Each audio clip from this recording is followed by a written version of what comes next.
Ubonga uNkulunkulu. Yo, sona kangaka sa. uNkulunkulu bazalwane asimnikezi lo dumo leli kahle kahle kumele ngabe uyalithola ngempilo zethu. Sisemuva kakhulu bazalwane.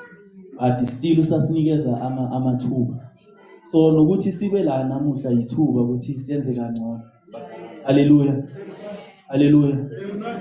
So bazalwane nami ngisindisiwe bazalwane, ngasindiswa uJesu wayisiza impilo yami. Nami bengafanele bazalwane.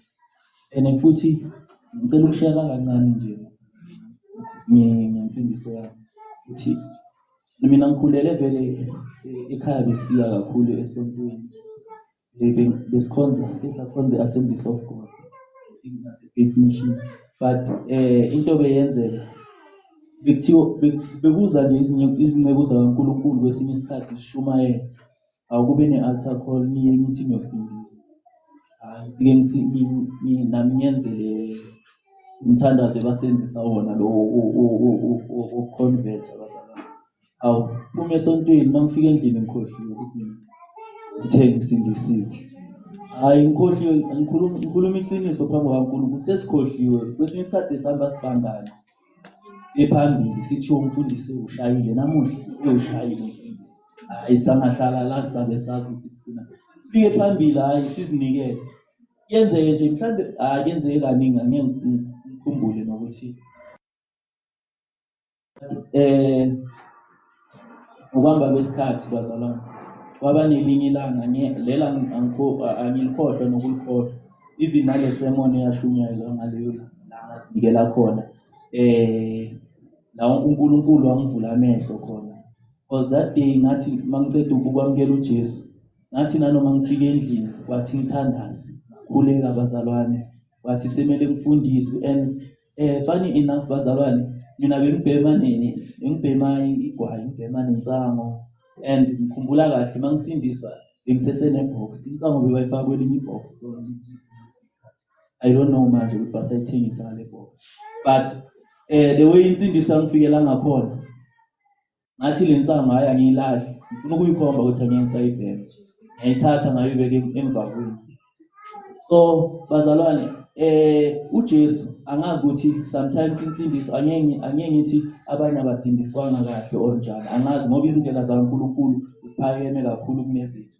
But mina wathi mangiceda ukusindiswa lezi zinto lezi uNkulunkulu wathi yena akafuni ukuthi sizenze. Ngazitopa ngathi nami ngisafuna ukuzenza. From that day azange ngibe nale gospel yanamuhla ukuthi hayi relax ungawani lezi zinto lezi zizosiphumela along the way, relax wena hlala. But iyangimangaza nale gospel le ukuthi kuyapi, because mawucheka uJesu the time bazoletha lo mfazi lo bamthola commit i-adult, abamletha kuya. Ngisho umthetho kaMose ukuthi kumele bayenzeni, bamtape ngamatshe bambulale same. uJesu uthi hayi ubani ongenasono kimi, if ukhona ongenasono makaqala aphosile itshe lokuqala. But maseka sele nayo uJesu uthi kuye sekamtshela ini umthetho kaMoya manje, uthi hamba ungabe usawona. Akathi kuye hamba uyothandaza ukuthi ungasawoni, uthi ungasawoni kunezono kumele uziyeke. Awudingi ukuthi hayi ngicela ungithandazise yekela lento ungasabuyeli. Mangabe lento leyo vele wrong uNkulunkulu yeke ungasayenzi. Ngamane into ozoyithandazela yazini manje soyothandazela idesire. You understand? Uyayiyeka awusayenzi. So ula nalo moya lo wenzani lo ukhalela. So ula nale craving manje. But ungalaleli craving kanti wayi usindiswe mara ulandela ama craving. Analithi izwi la uNkulunkulu thina ngicela ukulifunda abazalwane. It's Romans chapter 8 verse 1. Ngithanda ngale nge-New King James ne.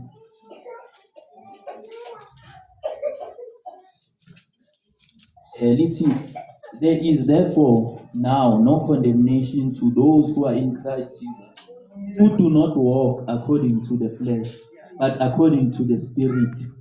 So akhona amanye ama version anganayo le second part ethi who do not walk according to the flesh but according to the spirit. So bazalwane, mawusindiswa kubalulekile ngisho ukuthi uwamukele umoya oyingcwele. That's why mawucheck abazalwane abapostoli esikhathini esiningi after umuntu asindisiwe makuthiwa kunabazalwane abasindisiwe, let's say ngenze example, mhlawumbe abapostoli abekho la, sele amanye ama-disciple wakaJesu ayashumayela, abantu bayasindiswa la.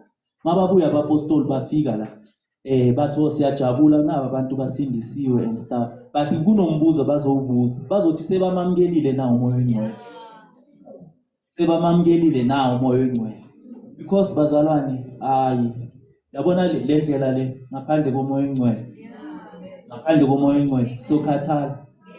That's why mawuzolalela umuntu ohamba ngenyama noma a natural man, uzothi yena it's impossible ukuthi uphile a holy life usaphila la emhlabeni. Vele it's true. Ngenature yethu angeke sikhona ukuphila ubungcwele. Lelo iqiniso enyameni. Iqiniso kuphi enyameni? Na natural iqiniso lela angeke ungazama, singazama. Abanye my God, umunye angazama 1 year. Umunye angazama 3 months. Umunye bazalwane, sibabonile nabanye sebathi umsangano lendlela. So asikho lapho bazalwane. So mawuhamba ngamandla wakho uyobona ngathi lento le ngiyavoveka, but mangabe kunomoya oyingcwele lo uNkulunkulu asinike wona, lona usisizayo bazalwane. So le ndlela ayibi nzima ngaleyo ndlela. So bazalwane, ukusindisa ngathi kubaluleke kakhulu ukuthi usindise, uzicheke ukuthi ngoba kungayenzeka kwesinye isikhathi mhlambe yazi uhlupheka so uphila mhlambe usikragela kakhulu ngenyama mara uthi usindisiwe.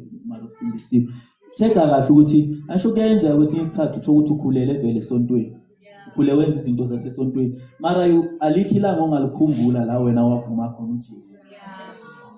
Isibheke nje wena, sicheke kahle indaba ungalikhumbula, ubani ongayazi date of birth yakhe manje, nanoma mara uzokhumbula ukuthi ilanga elisonga asindise.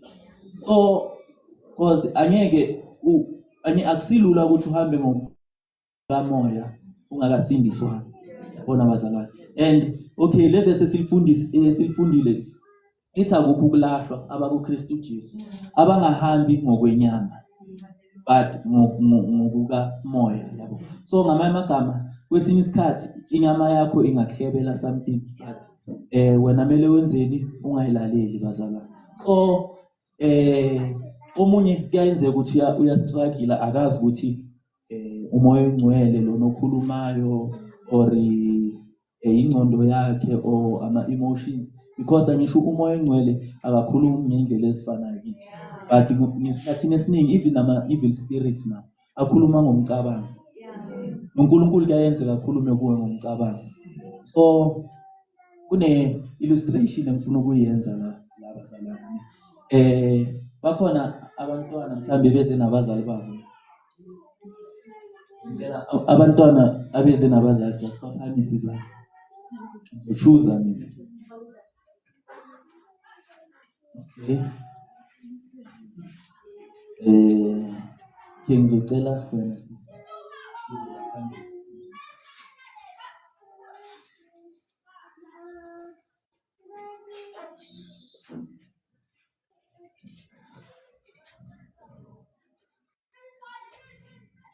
That's it. Uganda. Kanane. Nzwile bazalwane ukuthi kanane igama lakhe. Uma ngiyokutshela. Okay. Kanane ucela. Ne. Bazalwane, sonicela nenzobala la 3 nonke nithi kanane. 1 2 3. Kanane. Yeah.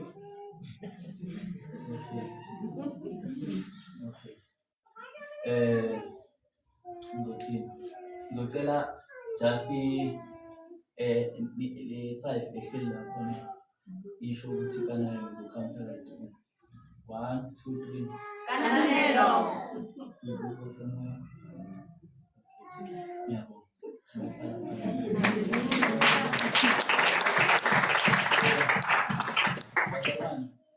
namanje njengoba sekalapha umama mangathi bambize boyi-5 so uzomuzwa clear.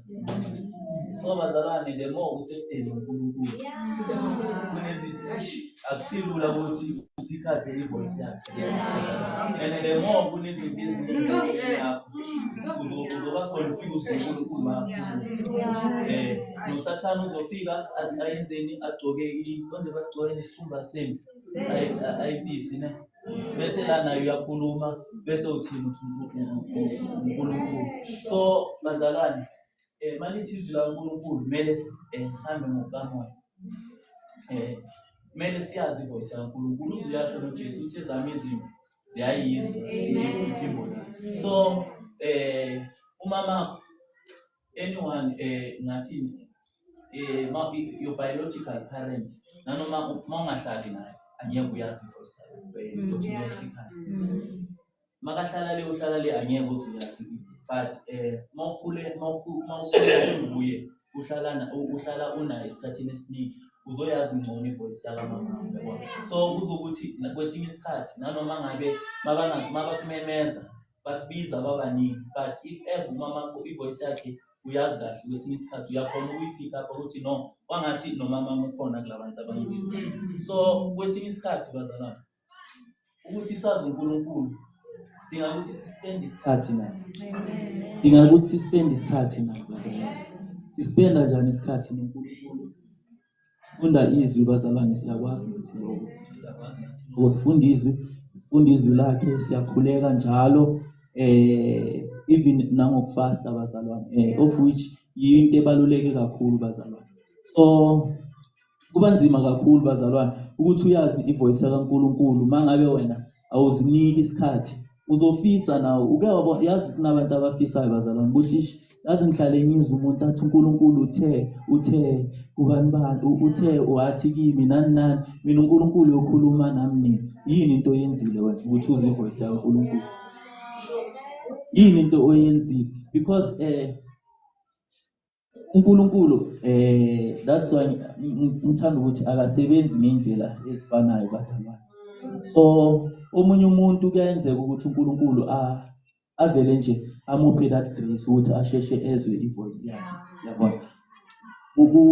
Possible lokho bazalwane.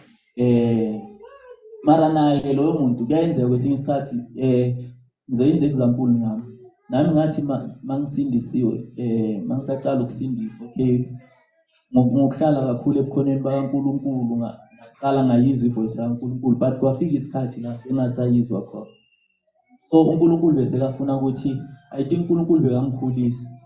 Kunesikhathi bazalwane, yabona mawuyodika mawuyogubha iwell, yenzeka kwesinye isikhathi uthi ugubha kancane hlangane nawo amanzi nje, but kwesinye isikhathi kufuna yenzeni uye phansi. Angeke ukuthi because mina usojwayele ukuthi wena bazalwane ujwayele ukuthi wena uthandaza nje 5 minutes soyayizwa ivoice kaNkulunkulu, mase uyothandaza 5 minutes ungasayizwa soyayeka.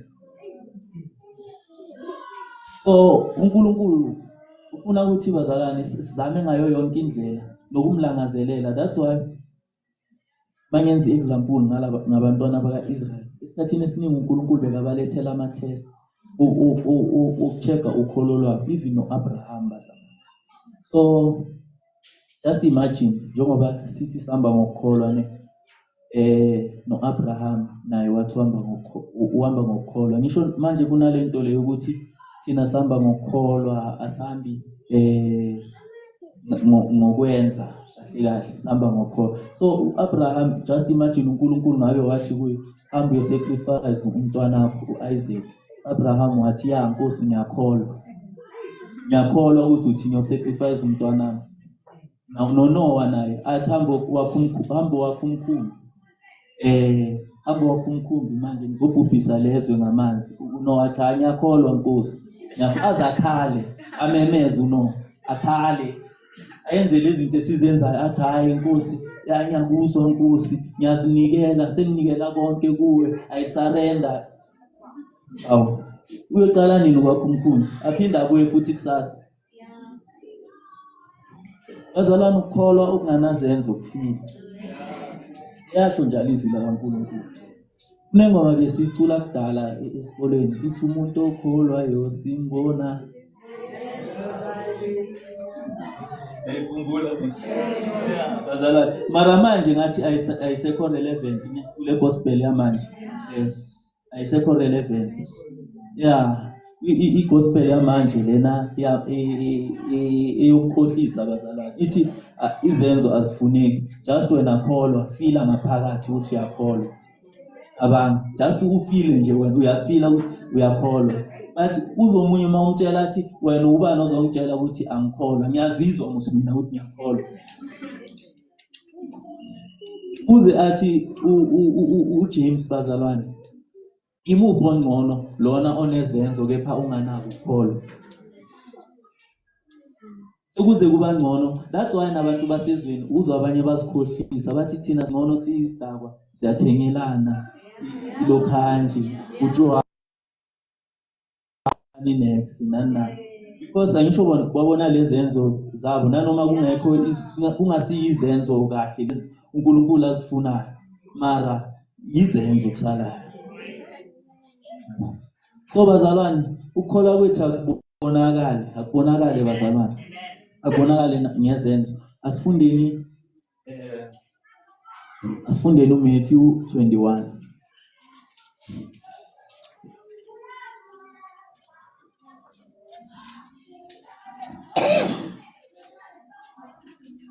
Verse 28 to 32.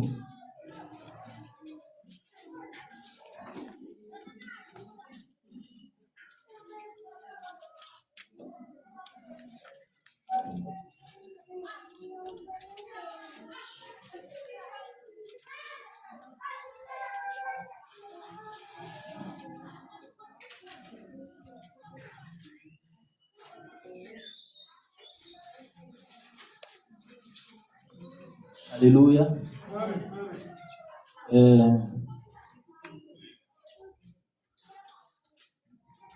Bengicela uyitholile asifundele.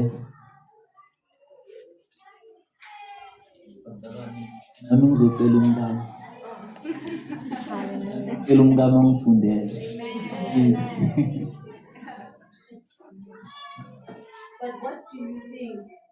A man had 2 sons, and he came to the first and said, Son, go, work today in my vineyard.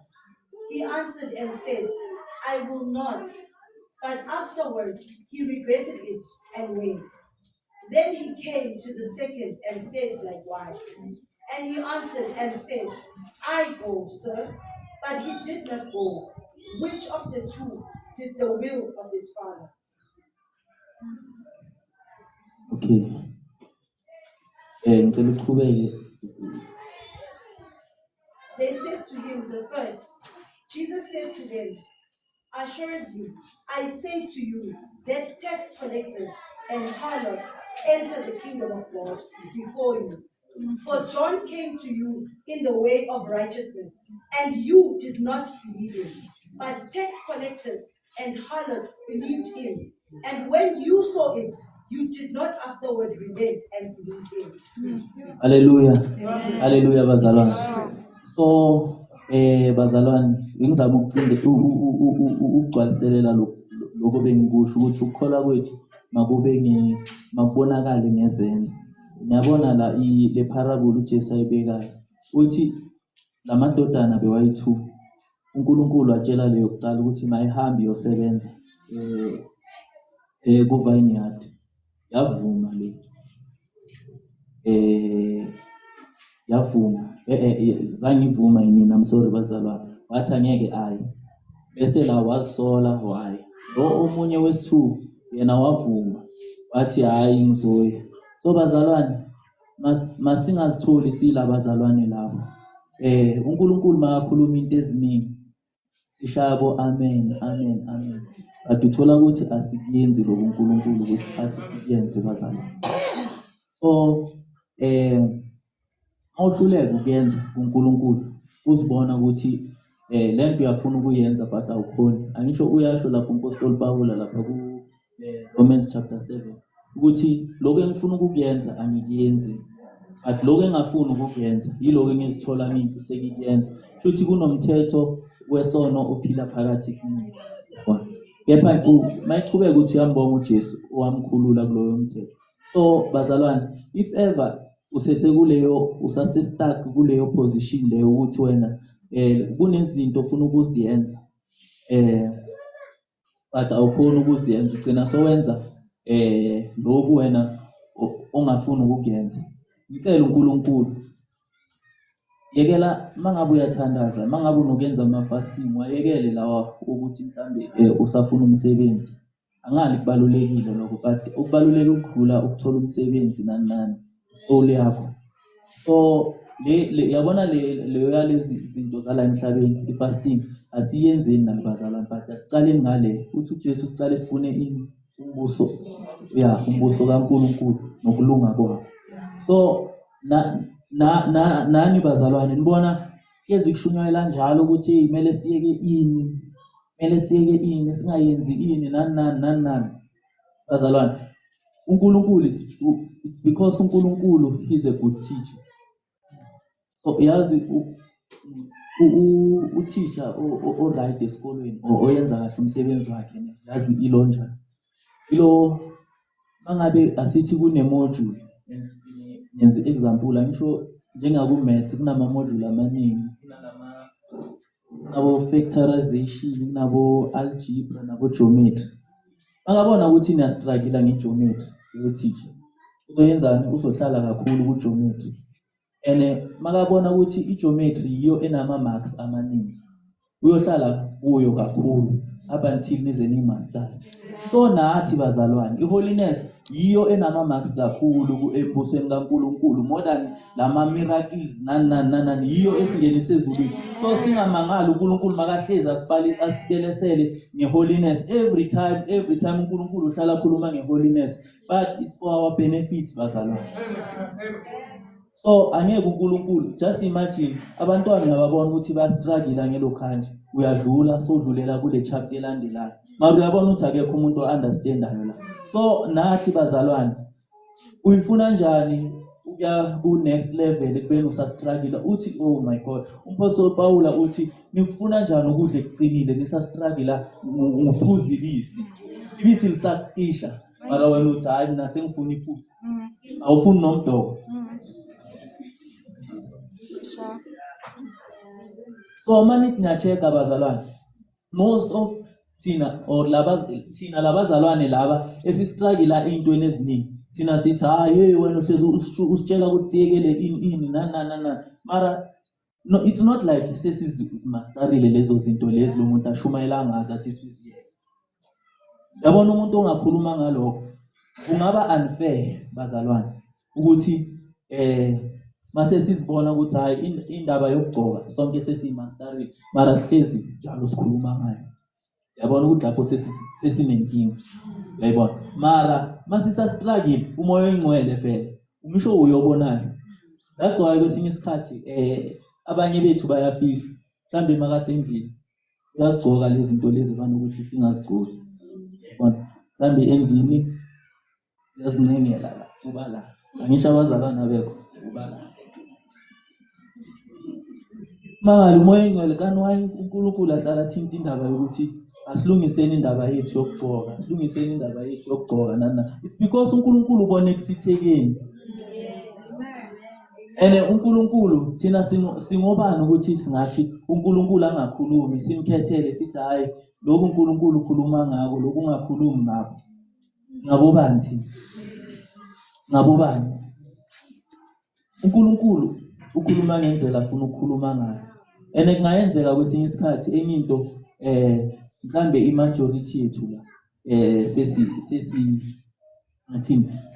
sesidlulile kuyo mhlambe sekasizile uNkulunkulu ukuthi sikuyenze lokho bazalwane, but mhlambe kune 5 eyenza just like eclassini uthisha kuyayenzeka ukuthi athi abobana ba understand ukuthi class long almost class lonke lithi siya understand, but kube ne few athi okay angeke sibashiye emuva laba bathele angeke sibashiye emuva. That's why lithi iBhayibheli uJesu Kristu ungumalusi omuhle uyashiya izimvu ezi99 ayofuna le A1 bazalwane. So each and every time uNkulunkulu makakhuluma there's one person loyo oyidingayo lento leyo uNkulunkulu ayikhulumayo. There's one person, there's always that one person uNkulunkulu lo ayiqondise kuye leyo message. So ungathathi ukukhuluma kwaNkulunkulu ngeze ngoba wena ubona ngathi hayi wena sowudlulile lapho. So kunokunye futhi bazalwane ngifuna ukuthi sibe careful kuko ne sibandla la kaNkulunkulu, because once wangazinikela uthi ufuna ukuphilela uNkulunkulu, ufuna ukuzinikela ngako konke kuNkulunkulu so ufuna ukuphila impilo engcwele phakathi nangaphandle, kuba nama challenges so avelayo. Kuyenzeka ukuthi amanye uwa overcome bese ngenzeka ukuthi wena uzibone ngathi hayi uyaphusha manje, yabona, then so uyacala kuSathane ufaka inyawo. Kusesekhona abanye abazamayo babuthakathaka, but wena so uzimejara ngabo ukuthi hayi mina ngiyaphusha, ubani nobani sisemuva. uNkulunkulu ubona imotive ne, uyahamba uyokhuluma ngomuntu uthi yazi ngibone mara ngathi lento bekayigcokile ngathi seseyincane, yazi uNkulunkulu amsize, mara uyazazi ukuthi kahle uyamhlela, mara wena uthini ukhuluma kwangathi uthi uNkulunkulu amsize simthandazise loyo muntu, yabo. So bazalwane, umuntu esizimeda ngaye uJesu sonke, asizimedi awubheki umuntu osawubheka ubani uthi mina sengiyeke lokhu yena akakayekanga nani, but okay, it's always right ukuthi encourageane bazalwane. Lokho angisho ukuthi amelanga sa encourageane, kubalulekile lokho, but awuzibheki wena iholiness yakho ngomunye umuntu ukuthi mina sengiphila ngcwele because abobani bani basayenza izinto eso or bona basa struggle nezinto ezisona so uJesu Kristu bazalwane, uJesu Kristu esizibheka ngaye nguye esizibheka ngaye. Asifocuseni kuJesu, asifocuseni kuJesu bazalwane, masifocuseni kuJesu, masifocuseni kuJesu, masifocuseni kuJesu bazalwane, masifocuseni kuJesu. Hey bazalwane, focuseni kuJesu. Hallelujah. Umoya engcwele bazalwane nguye osisizayo ukuthi sifocuse kuJesu Kristu abe inkosi yethu bazalwane. Asibuse, usibusa ngayo umoya engcwele ngaphakathi kuthina. Kunento ebuhlungu eyayenza abantwana bakaIsrael.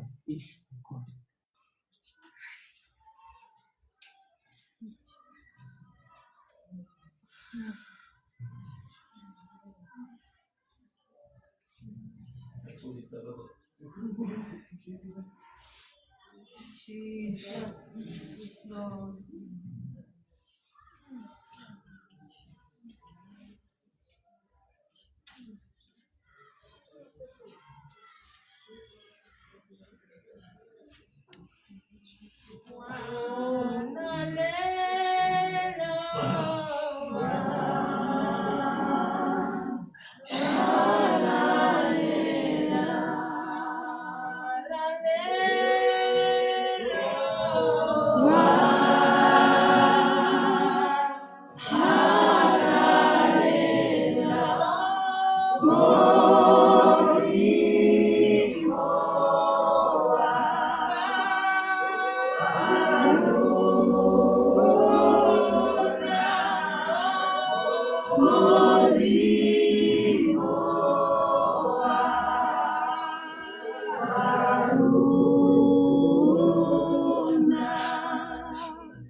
Bazalwane, uNkulunkulu wake wakhipha abantwana bakaIsrael e-Egypt.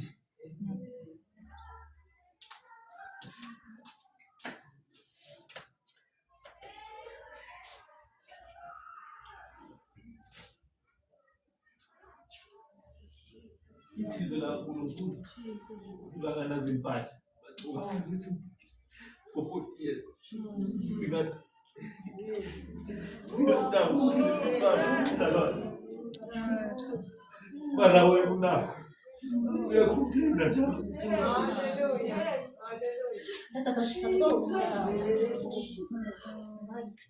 One is Tatulu, 40 years.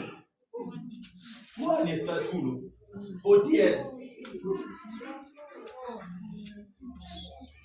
Ngiyacomplain. uNkulunkulu uyamzonda umuntu ocomplainayo, uyayizonda le. Mangabazanga batshole yebo. Thina sekathumela indodana yakhe complain. uNkulunkulu uthumele Prince of Peace. Prince of Peace. Bazalwane, uJesu uyinkosi yokuthula.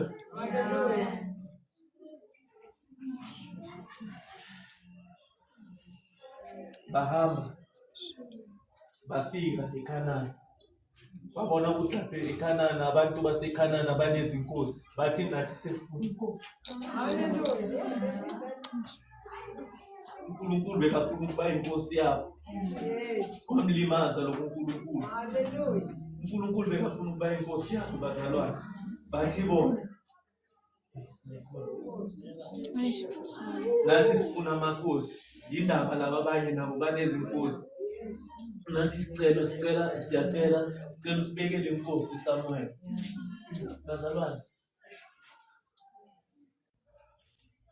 uJesu Kristu inkosi. uJesu Kristu makasibuse, bazalwane. uJesu Kristu makasibuse, bazalwane. uJesu Kristu usibusa ngokukholwa, bazalwane. Kuyenzeka udinge something ukuthi ayikho for that moment, akuchazi ukuthi uNkulunkulu akanamandla ukuthi angeke akunike into leyo. Kungenzeka ukuthi uye uNkulunkulu ufuna ukukunika ngesikhathi sakhe. Kanti thina sibobani? Why ukuthi sifuna ukuthi uNkulunkulu ayenze izinto ngesikhathi sethu? Sibobani, bazalwane? Why sifuna ukuthi uNkulunkulu ayenze izinto ngesikhathi sethu?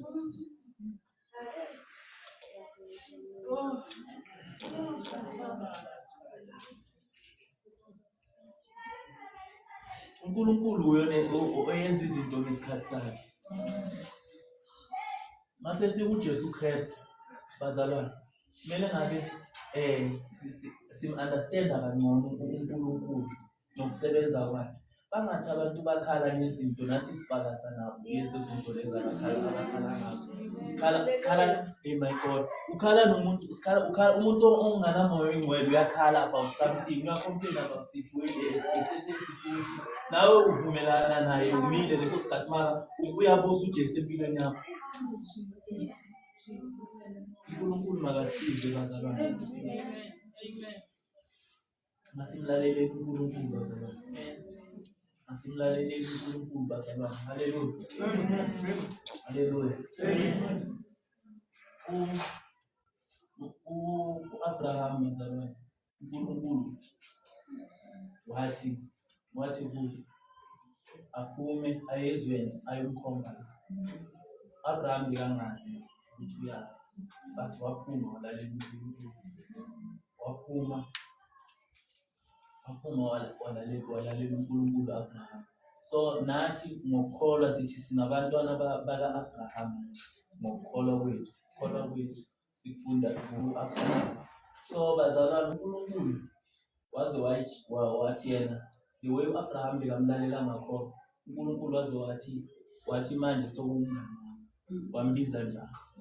So singakafika kuleyo level leyo, bazalwane, ukuthi uNkulunkulu asho njalo, sazi ukuthi sisesemuvanyana. noJesu naye uyabatshela khona labatshela khona abafundi bakhe njalo. So lokho kuthatha ukuhlala naye uNkulunkulu, kuthatha ukuthi sidele izinto, bazalwane. Yazi kunezinye izinto uthola ukuthi azisiyisono, mara zikumoshela isikhathi. Kumele ngabe usebenzisa uNkulunkulu. Azisiyisono lezi zinto, une-choice ukuthi ungahlala kuzo. But uNkulunkulu, my God, kuze uJesu azothi umngani wakhe.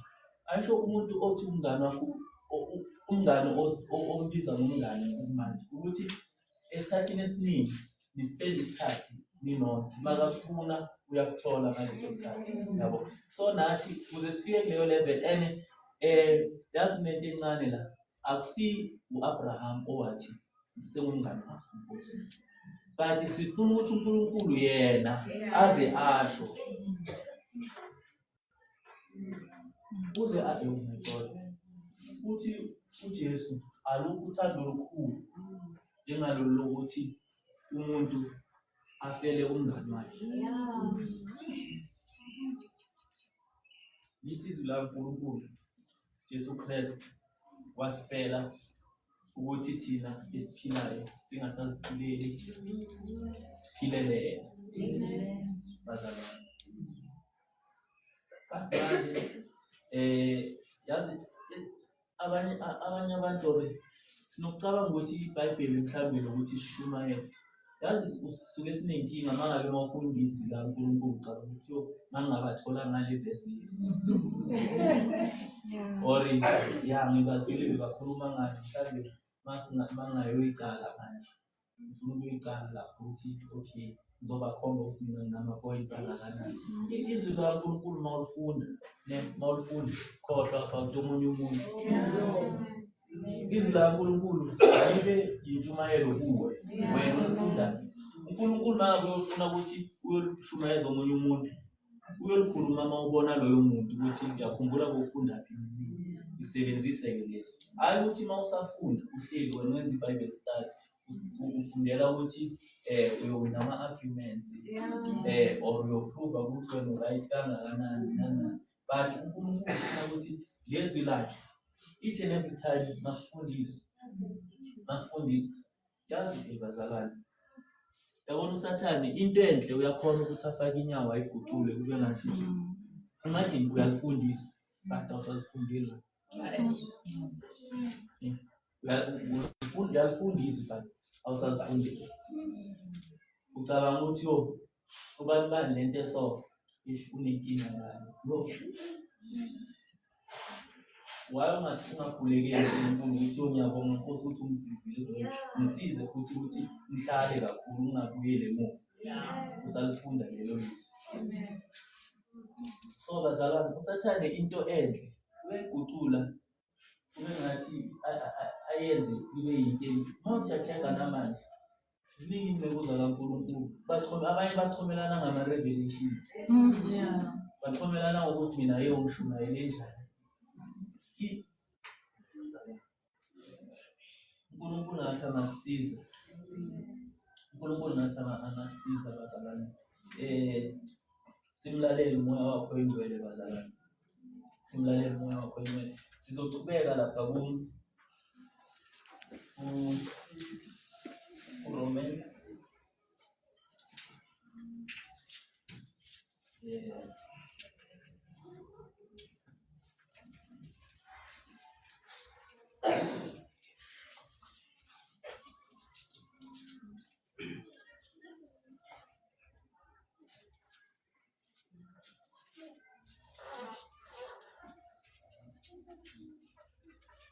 Okay, ngicela siqale vele verse 1 chapter 8.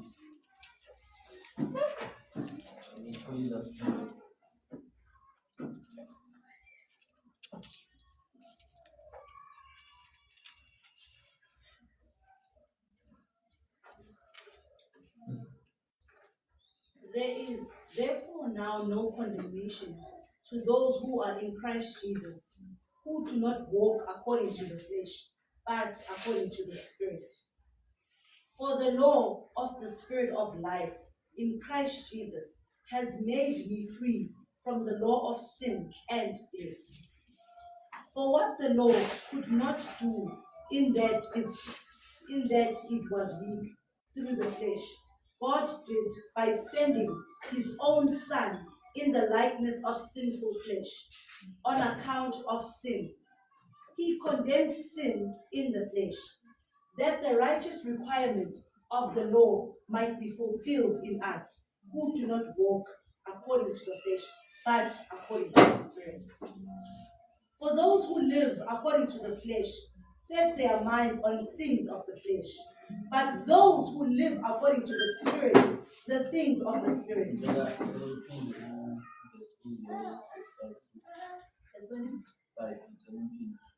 For those who live according to the flesh set their minds on the things of the flesh, but those who who live according to the Spirit, the things of the Spirit. Amen. Bazalwane. Okay. Sifuna ukuyithatha kakhulu lezikhulumela le verse. So ngifuna ukuthi ngamunye sizibheke ukuthi kahle izingqondo zethu kakhulu zisentweni zikamoya or into. Check nje uvuke ekuseni ukuthi yini into efika kuqala engqondweni yakho. Uzindana nje throughout the day. Naphili. So yasho lithi laba abahamba ngenyama ingqondo yabo iba bayibeka entweni zenyama. Izinto zenyama bazalwane ngathini ngabekisela ngani mawufocusa kakhulu entweni zokuthi udinga kakhulu yabona mawufocusa kakhulu kuzidingo zakho mawuvuka ekuseni ubheka ukuthi okay namuhla ngibheke yini into I wonder namuhla ngidlala or I wonder ngiyabona izinto ezinjalo igezi iyaphela I wonder yabona cabanga izinto ezikuthi ezisenyameni kakhulu. So umoya ngathi umoya ukhathazeka uNkulunkulu umoya nje uwanga ukuthi ube concerned about something ilokhu ikuhlupha ukuthi into eso ngenza lesana loyo akusuki mawusuke wenza njalo ngaleso sikhathi usuke ungahambi nokamoya usuke uhamba ngokwenyama cela uqhubeke. Because the carnal mind is enmity against God. For to be verse 6, man. Yeah. For to be carnally minded is death, but to be spiritually minded is life and peace. Amen. Ukuba ingqondo yakho ukuthi ibe carnal ithi ukufa. Just imagine ukuthi yakholwa ngokufika because of ingqondo yakho ayiguculwa. That's why uPaul athi ingqondo zethu masigucule sifane neyakaJesu. Nalapha futhi kuRomans chapter 12 futhi izingqondo zethu zidinga ukuthi zirinye bazalwane. So yiko kumele sibheke check ingqondo yakho. Check ukuthi ucabangani kakhulu. So mangabe uyabona ukuthi isikhathini esiningi awucabangi izinto zikamoya. And futhi kulula ngani ukubona ukuthi are you carnally minded or spiritually minded. Because maqhubeka le verse ithi to be spiritually minded is life and peace. Unayo peace. Okay, angali izinto mhlawumbe azikho kahle. But peace unayo na. Ukuthi ukuthula khona empilweni yakho. Because lana lithi izikaNkulunkulu lana kunomoya kaNkulunkulu khona there is freedom. Bese lithi kunoJesu uNkosi yokuthula. So ngamanye amagama lana kubusa khona ngathi umoya ongcolile sibona ngani ngokungcola.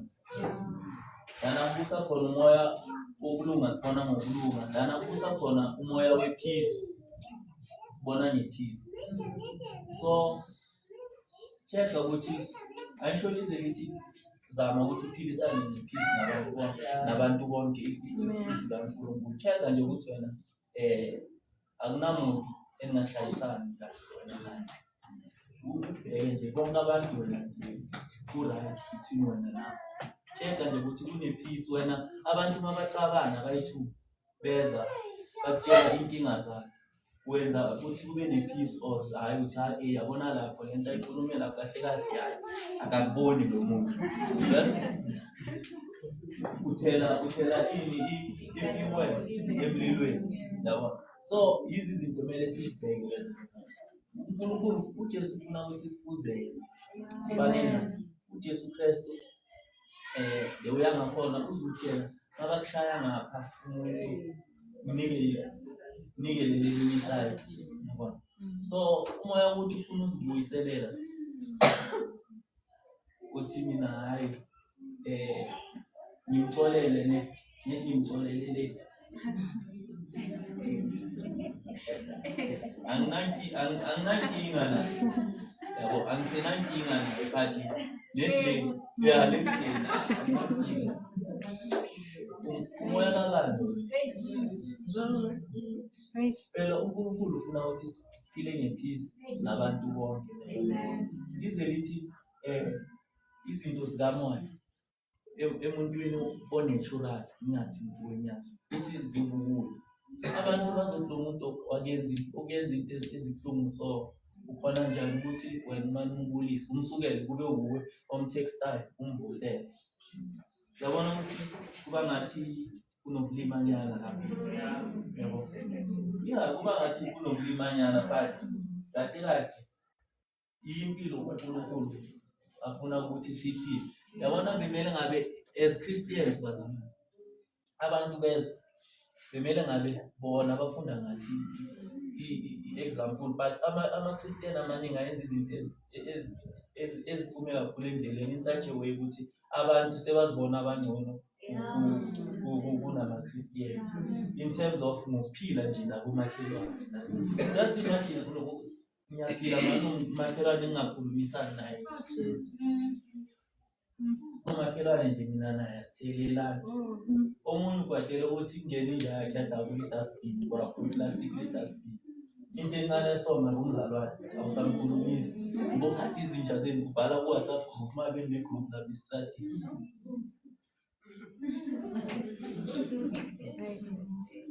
Abantu kumele ngabe bathiyo yazi siyafisa ukuba nale nhliziyo nayo. Kumele ngabe bathiyo njalo. Bathiyo siyafisa ukuba nale nhliziyo nayo. Yo hayi wena yo naye abantu bazenzela la phezulu kwabo. Kanti uNkulunkulu umoya oyingcwele uyasiza nabona abazalwane.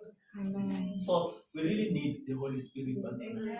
Masithi siyabheka lezi zinto lezi uNkulunkulu afuna ukuthi sizenze standard isiphezulu kakhulu. Vele ngamandla wethu angeke size sikhona.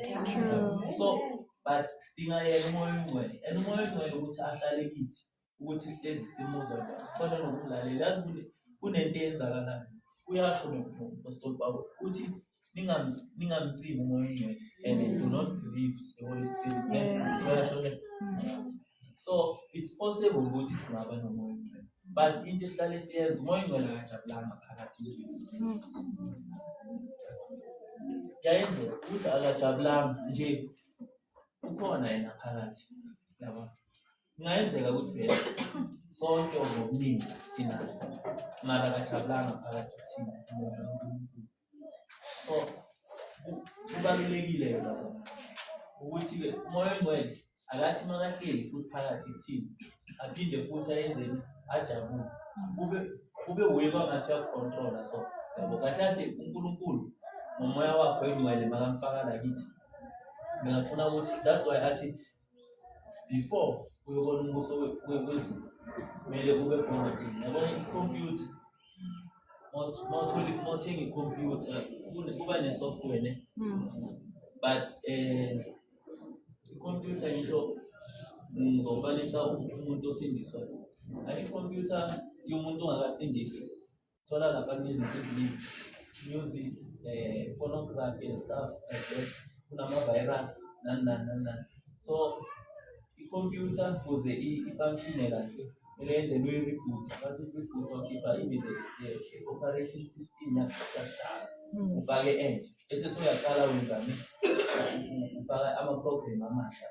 Yabona suyaqala ufaka ama-program okuthula ufaka ama-program okujabula ukuthanda abantu nani ekubeni bekunalezi zinto zakudala. So that's why mawuba born again uJesu akakhona ukufaka umoya wakhe omusha ungakabanga born again. So mawuba born again it's like bayarebuta badelete yonke lento le ebeyicontrola. So manje seyenzani ufakiwa entsha. So i-computer zinokuyenzakalana uyathi ufaka izinto ezintsha ne e-computer because ayisho kwesinye isikhathi mawuconnecta ku-online kungene ama-virus So nathi masindisiwe bazalwane. Kuyenzeka ukuthi ungakanani ngesinye isikhathi usathane sekukhona yenzeni into ayifakile. That's why uJesu athi ebusuku masilele kunale that parable ukuthi emini bebatshalile ikhona okuright, then ebusuku kwafika omunye wenzani watshala izinto. So kunezinye izinto ezinye azibonakali nje futhi njenge-pride. So i-pride usathane uyayithanda ayibonakali as pride, uyaba nayo ungaboni i-pride. So kumele sibe careful. uNkulunkulu makaqala usathane install izinto ezinjalo, uNkulunkulu ngomoya wakho oyingcwele. That's why sengicindezele kakhulu indaba yomoya oyingcwele, ngiyaxolisa abazalwane, but umoya oyingcwele uyikho konke kithi bazalwane, uphinda be-antivirus. That's why ukuthi kufuneka ukuthi unande uskene, yabona, uskene nje uNkulunkulu umtshele ukuthi akuhlolisise ukuthi yini engabe akusahambi kahle. Ube nje udele izinto kwesinye isikhathi ufuna ubuso bakhe ngokufasta, not to say kuna anything wrong, just to fast nje ufuna ubuso bakhe, ufuna ubuso bakaNkulunkulu, yabona. Ezinye izinto zenza kwesinye isikhathi ziyaziwela. Kunezinye izinto eziphuma automatically nawe ungakaboni ukuthi because of wena ufuna ubuso bakaNkulunkulu, yabo. So the more usondela kuJesu, yabo, the more usondela kuJesu. Manje uJesu uyi-light, uJesu uyi-light. Mawusekudeni umuntu mawusekudeni ugcoka impahla emhlophe, asithi lapho khona kudaka, kunama-spots ongeke uwabone, if kudaka ugcoka into emhlophe. But the more usondela ku-light, la ngithengwe yini, la ngenze njani. But mawusese ku-darkness, bazothi omunye makakutshela, ngisho wena uyibona u-darkness amesavalekile, athi into eso i-wrong, or wena soqala ukuba so uyenzana uzolo. uJesu ayesho ukuthi ngizele laba abangaboni babona, bese laba ababonayo bangaboni, yabo. So kunezinye izinto ngizozenza example ukuthi sike sahamba ku-darkness bazalwane, unamazipho uNkulunkulu uphile, but ubona ngathi awunamazipho, ufaka amazipho. Ufaka kanjani amazipho unamazipho? Ungafaka amazipho unamazipho ukuthi ngisayofaka amazipho, mara wena uthi uyabona uyofaka into nayo